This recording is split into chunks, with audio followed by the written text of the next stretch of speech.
حالانکہ اسلام میں مہر میں بھی پتہ ہے کیا قانون ہے؟ مہر مثل. مہر مثل میں ہوتا ہے لڑکی کی خوبصورتی, اس کی ایجوکیشن, اس کا خاندان, اور اس کماری ہے یا طلاق یافتہ, ان تمام چیزوں کو دیکھ کر اس کے حساب سے مہر رکھا جائے. اور یہ مہر مارکیٹ میں یہ صرف اربوں میں رہ گیا ہے, اور افغانیوں میں, انڈین پاکستانیوں میں یہ مہر ختم. اب مہر کیا ہو رہا ہے؟ 25,000, 10,000, وہ بھی موجل بعد میں ادا کیا جائے گا. ایک صاحب میرے پاس آئے کہ میری بیوی کا مہر 25 روپے تھا, اب اس کا انتقال ہو گیا ہے تو میں دے سکتا ہوں. بوڑھے آدمی تھے. میں نے کہا 25 روپے؟ کہہ رہے ہیں یار 1948 میں شادی ہوئی تھی, 25 روپے کی بڑی ویلیو تھی.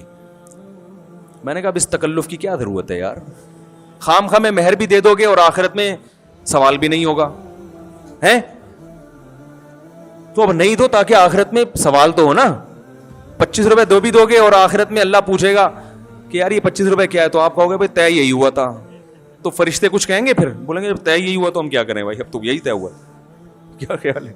تو میں نے کہا چھوڑیں, اب نہیں دیں, تھوڑا سا چترول مترول بھی کھا لیں تاکہ بیوی تھوڑی سی خوش ہو جائے گی. تو 50 اچھی خاندانی لڑکیاں ہیں, مہر کیا ہے 50,000, 20,000. لڑکا کما رہا ہے 2 لاکھ, 3 لاکھ, 4 لاکھ, مہر کیا رکھ رہا ہے؟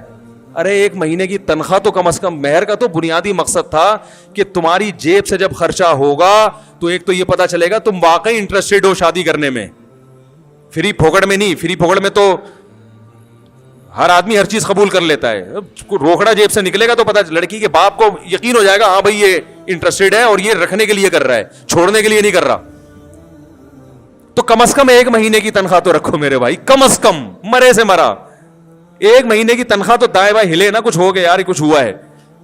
ایسے 25,000 روپے, 1,500 روپے یہ مہر چل رہے ہیں مارکیٹ میں. اور لڑکی والے دے کیا رہے ہیں؟ 5 لاکھ کا جہیز, کم از کم. غریبوں کی بات کر رہا ہوں میں. اور پھر جو الگ ساری زندگی سسرال سے دب کے رہنا, یعنی لڑکی والوں کا سسرال سے دب کے رہنا داماد سے. وہ داماد جوتے کی نوک پہ رکھ رہا ہوتا ہے. میں نیو کراچی میں تھا نا, تو وہاں گجراتی لوگ ہیں, وہ تو انڈین کلچر ان کے ہاں بہت زیادہ ہے نا, کیونکہ وہ کافی بعد میں مائگریٹ کر کے آئے. وہ مجھے کہنے لگے ہمارے یہاں جب کسی کو گالی دینی ہوتی ہے نا, بددعا دینی ہوتی ہے, ہم کہتے ہیں اللہ کرے کہ تو میرا سسر بن جائے. میں نے کہا یہ کیا, یہ دعا ہے بددعا ہے؟ انہوں نے کہا یہ بددعا ہے. میں کہا کیوں کہہ رہے ہیں؟ جب سسر بن جائے گا نا تو پھر میں جو تجھے ستاؤں گا تو میں صرف ستانے کا آپشن میرے پاس ہوگا, تیرے پاس انتقام لینے کا آپشن نہیں ہوگا, کیونکہ تیری بیٹی میرے پاس ہے. یہ کلچر کہاں سے آیا ہے؟ اسلام کا نہیں ہے یہ. اس لیے کہ وہ بیچارے اتنے مجبور کہ ہم نے 5 لاکھ جہیز بھی دیا اور کم بخت اتنی مصیبت سے استخارے نکال کے اور پتہ نہیں کیا کرا کے یہ منوس معذرت کے ساتھ ہمیں ملا ہے. اب اگر اس نے طلاق دے دی تو پھر تو طلاق کا دھبا جب لگے گا تو 50,000 مہر کے بجائے اب کتنا ملے گا؟ 5,000. وہ بھی جب ہے جب کوئی اچھا رشتہ مل جائے. اور وہ پھر اس کو بھی کسی کو بیٹی کو پہنانا وہ بھی ہمارے لیے مصیبت. اور اگر کسی نے کر بھی لی تو ساری زندگی کے تو طلاق یافتہ تھی, پھر بھی میں نے کیا ہے.